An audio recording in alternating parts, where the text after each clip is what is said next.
Bonjour, ce message s'adresse essentiellement à tous les followers de Christophe Cross et aussi à toutes les personnes qu'il a impliquées dans ses délires avec des menaces, du chantage et des dénonciations, etc., etc. Je m'appelle Jean-Yves Sevestre, je vis au Maroc et comme Christophe m'a présenté dans une de ses vidéos, je suis ce qu'il appelle son premier mari. Donc je connais Christophe depuis 35 ans et je l'ai vu jusqu'à quelques mois avant son départ, il y a 7 ans quand il a fui la France. Alors j'ai mis un peu de temps à dévoiler mon identité parce que cette andouille, je ne sais pas pourquoi, m'a attribué mon pseudonyme que j'ai utilisé, Janine Kilbirch, qui est un pseudonyme utilisé par mes assistants au niveau professionnel, euh, parce que je voulais préparer une vidéo carrée avec tous les éléments de preuve, tous les enregistrements, etc., pour dévoiler ce qui m'a choqué profondément et qui m'a amené à intervenir dans ces histoires.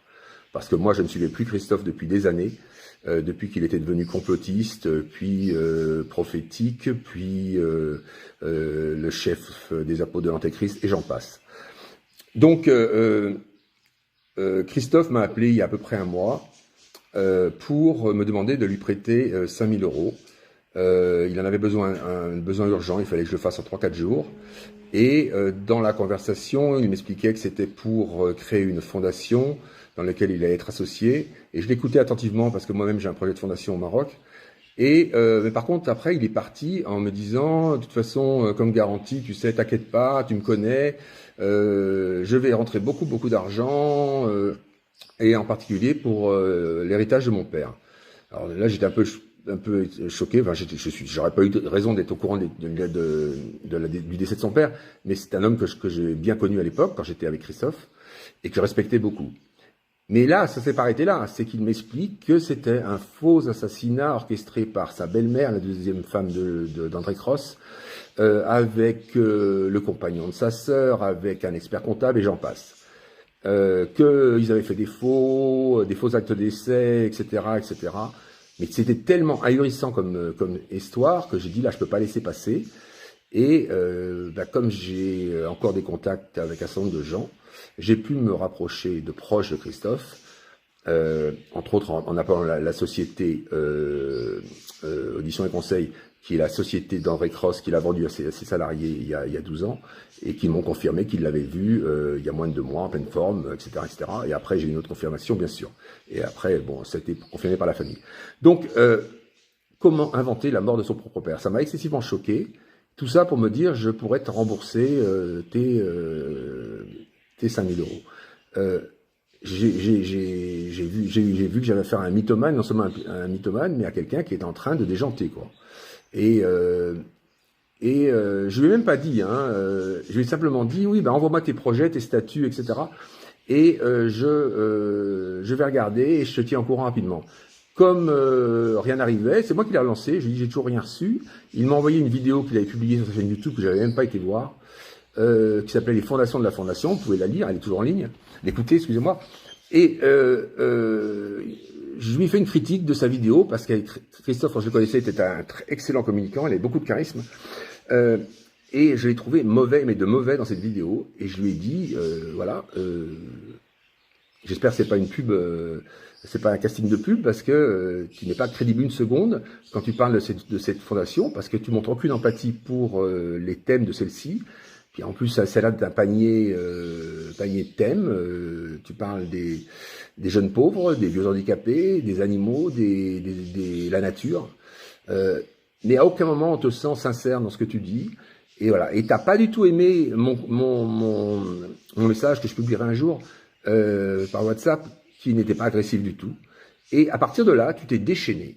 Tu m'as traîné dans la boue. Tu as commencé à m'insulter par mail. Tu m'as insulté sur Facebook en me traitant comme tu l'as fait d'autres. Depuis, j'ai découvert pour d'autres.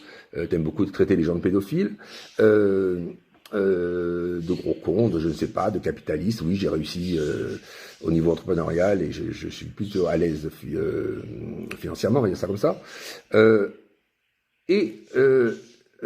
Après, quand j'ai vu le mal que tu faisais autour de toi à Vilcabamba, pour des gens sur lesquels tu portais plainte, tu nous inondais de vidéos expliquant tous les détails, mais j'ai même toujours pas compris ce que tu reproches à ton ancien meilleur ami Ludivine, que tu as maltraité, mais d'une façon abjecte, de vidéo en vidéo. Et là, je fais cette vidéo parce que je viens d'apprendre que tu as envoyé des mails en parlant encore du mail que j'ai envoyé sous le nom de Janine Kilbirge, et que tu as attribué à Ludivine. Pourquoi tu as attribué ce mail à Ludivine, sachant que je dis dans celui-ci, je reprends le texte, je connais Christophe depuis 35 ans, il n'y avait pas beaucoup de gens qui... Voilà, alors... et j'ai pas cherché à... J'ai pas dit que j'étais, mais enfin, c'était pas très compliqué de savoir qui je pouvais être. Puisque j'écrivais... Ce mail est adressé au propriétaire de l'hostal en Équateur où il est hébergé gratuitement. Et je disais, je connais Christophe depuis 35 ans, et nous n'avons plus de contact depuis qu'il a fui la France il y a 7 ans. Quand j'ai vu qu'il était devenu complotiste, je l'ai lâché, et j'ai compris qu'il était parti dans ses délires de pervers narcissique. Et le problème est qu'il est maintenant mythomane, paranoïaque et sociopathe. Voilà. Et il a fait altérer sa famille, que je connais bien, et en particulier à son père et à sa sœur. Voilà. Et j'expliquais l'ignominie d'inventer le décès de son père, etc. Et surtout qu'il a annoncé partout dans ses vidéos. Il a même été jusqu'à pleurer, enregistrer une messe qu'il avait fait faire dans sa commune. Enfin, c'est un cinglé, voilà. Donc, vous imaginez la terreur, enfin pas la terreur, la sidération de sa famille. Surtout que sa famille, en fait, je l'ai appris après, n'arrive pas toujours à comprendre pourquoi il a claqué, ils disent, en cocaïne et en alcool, les 100 000 euros qu'il a eu de donation de son père en 2012, sachant qu'il s'est enfui 4 ans après. Donc en 4 ans, il a claqué 100 000 euros à faire la belle vie, et surtout apparemment en drogue. Mais là, je diffame pas, il peut m'attaquer, j'en sais rien, mais enfin, c'est des dires directs de la famille. Donc, et là, il vient envoyer des mails donc aux employeurs de ses 2 meilleurs amis qui vivent logés pendant 2 ans à l'hostal, Ludivine et Amaury, en joignant copie de mon propre mail, en disant que c'était Ludivine qui avait écrit ça. Et il l'a même attaqué en Équateur sur la base de ce mail. Bon, bien sûr que j'attendais que la procédure évolue, parce que pour l'instant, ils ont toujours pas été avisés d'une procédure réelle, mais il a raconté à longueur de vidéos, les rencontres avec ses avocats, etc., etc. Et il était bien prévu que j'avais bien pris contact avec eux pour leur dire que je me dévoilerais, bien sûr, au moment où il y aurait une procédure judiciaire. Et je le fais maintenant parce que vis-à-vis d'essayer de leur faire perdre leur job sur des délires totaux, je trouve ça mais dégueulasse. Enfin, il ne nous étonne plus. Nous sommes quelques-uns qui l'avons bien connu à être ahuris de ce qu'il est devenu, parce que c'était un garçon brillant, qui a certainement toujours été un peu... il avait une fêlure quelque part, c'est un terme qui est employé par un de ses très proches. Mais bon là, c'est vraiment... c'est de la blessure de pervers narcissique, apparemment, je sais pas. Est-ce que c'est parce que sa meilleure amie a décidé de partir, s'éloigner de l'hostal, mais il n'a rien de concret. Il a également porté plainte contre un autre de ses meilleurs amis qui s'appelait Fred. Alors là, il y a un litige d'un disque dur perdu, cassé, volé, je sais pas, enfin bon. Mais c'est pareil, ça a été là, il a déjà porté une plainte, mais c'est des histoires ahurissantes.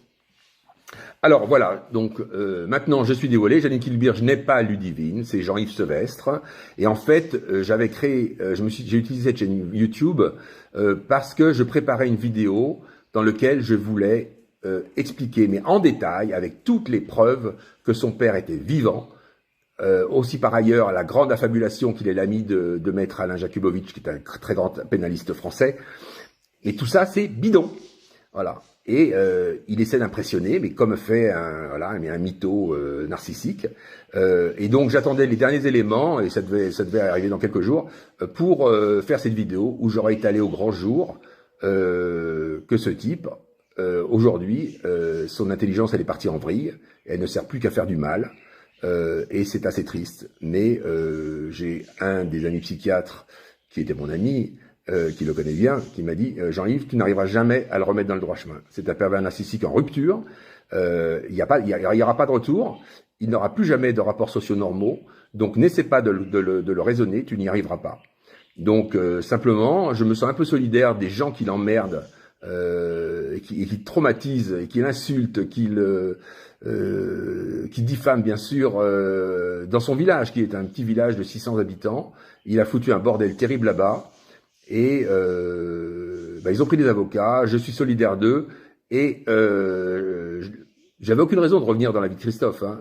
Mais bon, là, j'ai presque l'impression de faire une opération de salut public. Voilà. Bon, Christophe, voilà, je sais pas que je t'ai prévenu. Voilà, je voulais simplement faire la vidéo me dévoilant avec toutes les preuves. Mais elle va se faire cette vidéo. Hein, elle suivra celle-ci dans quelques temps. Mais arrête, Christophe.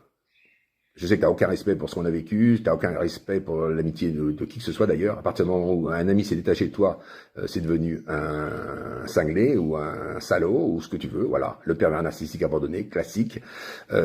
Voilà. Donc, Ludivine, Amaury, Frédéric, ces victimes à Vicacamba, je suis avec vous et j'espère qu'on va arriver à le faire taire et qu'il arrête de vous nuire.